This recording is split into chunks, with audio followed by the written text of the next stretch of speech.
Guys, good evening. Yon, update lang tayo dito sa Maple Leaf Bolt Action Sniper Rifle na ginagawa natin. So, from 550 FPS.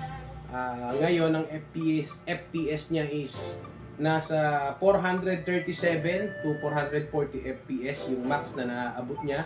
Sa 0.45 BBs yun. Good afternoon. FPS check muna tayo. Gagamit ako ng 0.45 BBs. Kapag palit na ako ng half rubber, so ito na yung luma mong rubber. Ayan. Try lang tayo na 5 shots.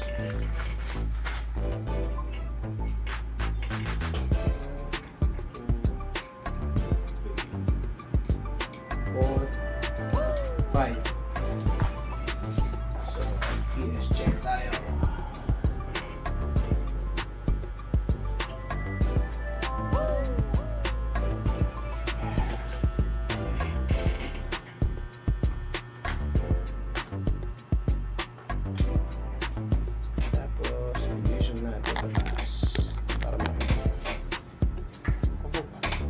Liwanag.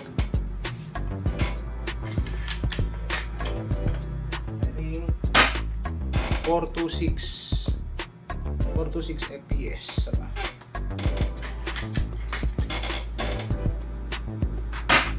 429 FPS sa 0.40 ka yan.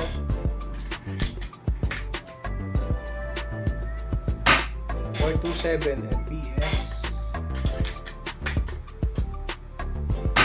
432 FPS. 437 FPS. So max niya is 437 FPS sa 0.45 BBs.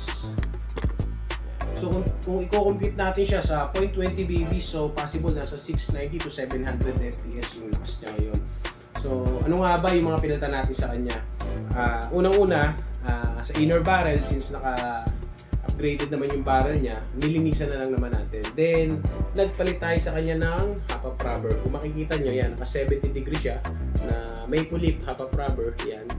Medyo deformed na rin, yan, kung titignan nyo mabuti, oblong na siya. Kaya nagpalit tayo ng Maple Leaf na 80 degree half rubber. So, yun yung color black na mas matigas pa kumpara dito. Sa ganito. Yun. Kaya mas maganda siya ngayon gamitan ng mas mabibigat na BBs, like 0.45 tsaka 0.50 na airsoft BBs. Then next, ano pa mga pinalitan natin? Sa spring, wala naman tayong pinalitan.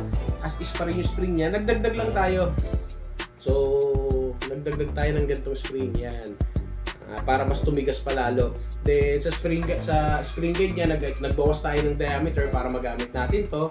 Then next na ginawa natin para mas mapataas yung FPS is naglagay tayo ng weight sa piston body niya. So, ito yan.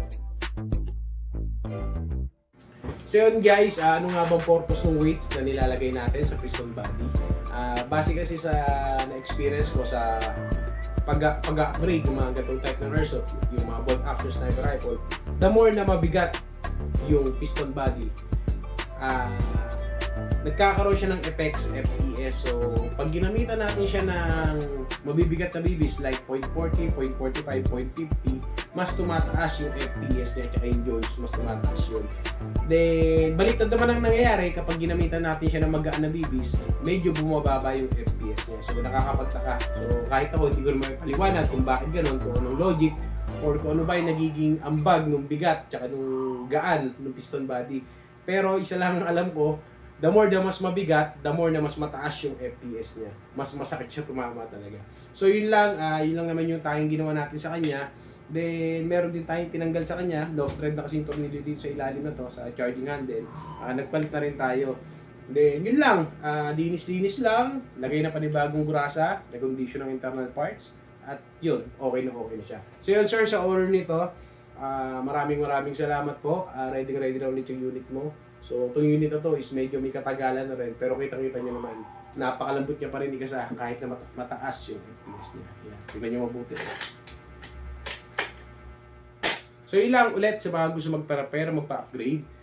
Message lang kayo sa page na Cavite Airsoft Zone 2 anytime. So sa inyo lang yung pictures at video ng mga airsoft unit na gusto nyo ipagawa. So gumagawa tayo ng gas blowback pistol, gas blowback rifle, battery operated, mga naka-ETU, yung hybrid. Then, especially sa mga ganito, bolt action sniper rifle. Kung gusto nyo magpataas ng FPS, message lang kayo sa akin. send nyo lang yung pictures at video at pag-usapan po natin kung ano yung magagawa natin. So yun lang, maraming salamat po. Isa pa.